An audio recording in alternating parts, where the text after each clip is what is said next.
A'udzubillahi minasyaitonirrajim. Bismillahirrahmanirrahim. Allahumma sholli ala Sayyidina Muhammad wa ala ali Sayyidina Muhammad. Assalamualaikum warahmatullahi wabarakatuh. Apakah tujuan dari kegaduhan soal nasab akhir-akhir ini? Apakah orang yang bangga dengan nasab itu punya tujuan ekonomi? Atau apakah orang yang bangga dengan nasab itu hanya bisa mengandalkan garis keturunan saja? Dan tidak ada cara lain untuk mendapatkan kebanggaan itu? Dan apakah orang yang bangga dengan nasabnya itu hanya untuk memanfaatkan umat demi tujuan politik meraih kekuasaan? Karena ada beberapa orang yang bangga dipanggil Habib lalu bermesraan dengan beberapa tokoh politik. Dan orang yang dipanggil Habib ini menggerakkan umat untuk berdemo dengan agenda menekan pemerintahan saat itu. Umat Islam yang mencintai Nabi Muhammad pastilah sangat merindukan Nabi, dan karena itulah cinta umat ini disalurkan lewat keturunan Nabi. Namun sayangnya, keturunan Nabi yang benar-benar seperti Nabi sangatlah sulit ditemukan. Inilah kendala bagi umat ini. Namun dengan syalawat yang selalu dilantunkan, maka kerinduan umat pada Nabi bisa terobati.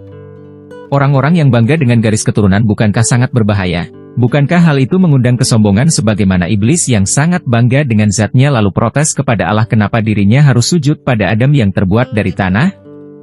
Orang-orang yang bangga dengan nasabnya atau bangga karena dirinya disebut keturunan Nabi atau bahkan dipanggil Habib, bukankah ini juga bisa disalahgunakan? Sebagaimana agama yang seharusnya menjadi pencerahan bagi umat ternyata bisa disalahgunakan untuk kepentingan politik kekuasaan? Karena itulah, perseteruan soal nasab itu seharusnya tidak perlu terjadi dan dipicu. Jika ada orang yang mengaku keturunan Nabi maka tunjukkanlah bahwa dirinya bisa bersifat seperti Nabi. Yaitu sifat yang amanah, jujur dan lemah lembut. Tidak kasar bahasanya sebagaimana yang pernah kita saksikan dulu ada orang yang dipanggil Habib tapi di atas panggung pidatonya berisi kata-kata makian, nauzubillah min zalik. Jika ada orang yang dipanggil Habib tetapi kelakuannya kasar, dan suka menipu orang lain, maka apakah masih pantas mendapatkan kehormatan? Bukankah justru ini mencoreng Nabi mulia Muhammad Shallallahu Alaihi Wasallam?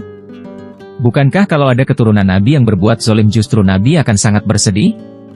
Karena misi agama yang diemban Nabi adalah menegakkan keadilan. Namun kini ada keturunannya yang justru berbuat zolim, bukankah Nabi akan bersedih? Nabi Nuh pun bisa sedih ketika ada anaknya yang tidak mau mendengarkan nasihatnya, dan akhirnya hanya hukuman Allah yang turun untuk anak Nabi Nuh yang tidak mau mendengarkan nasihat itu. Maka bisa jadi, ada keturunan Nabi Muhammad yang akan bernasib sama dengan anak Nabi Nuh yang membangkang itu?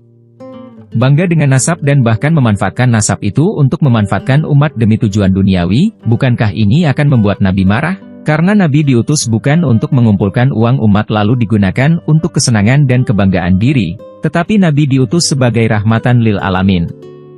Nabi diutus sebagai rahmat dan justru Nabi membela kaum miskin atau umat yang butuh keselamatan dunia dan akhirat. Adanya oknum Habib yang membanggakan nasab itu bisa jadi memang punya kepentingan diri sendiri dan urusan duniawi.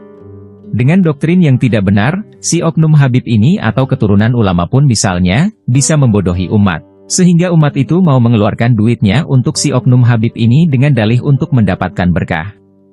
Padahal bisa jadi masih banyak umat yang berkekurangan tetapi si oknum Habib ini atau yang mengaku keturunan ulama besar itu, tidak akan pernah peduli pada umat. Yang penting umat datang bawa amplop berisi duit sehingga si oknum Habib ini tidak perlu kerja hanya duduk manis dan ceramah saja. Meskipun isi ceramahnya tidak berbobot alias tidak mencerahkan atau mencerdaskan umat. Karena kalau umat cerdas, maka tidak akan ada lagi objek atau umat yang mereka bisa bodohi atau tipu, dan akhirnya si oknum Habib ini, atau yang mengaku keturunan ulama sakti itu, tidak akan dapat duit lagi. Jadi umat harus tahu bahwa yang Allah nilai dari hamba-hambanya adalah tingkat ketakwaan seseorang, bukan karena kebanggaan nasab. Dan untuk itu sudah ditegaskan dalam Al-Quran Suci yang terjemahannya kurang lebih seperti ini, wahai manusia.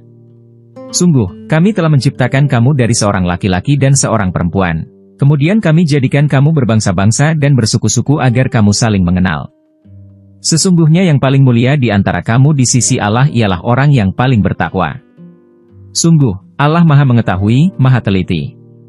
Surah Al-Hujurat ayat 13. Dan tentu saja ketakwaan itu bukan karena bangga dengan nasab tetapi konsisten menjalankan ajaran Islam sesuai apa yang diajarkan Nabi Muhammad dan diteruskan oleh Ahlul Bait Nabi seperti Ali, Fatimah, Hasan dan Husain, Zainal Abidin, Muhammad Bakir, Ja'far Shodiq, hingga Al-Mahdi, dan sahabat-sahabat Nabi yang mulia. Wallahu a'lam bishawab.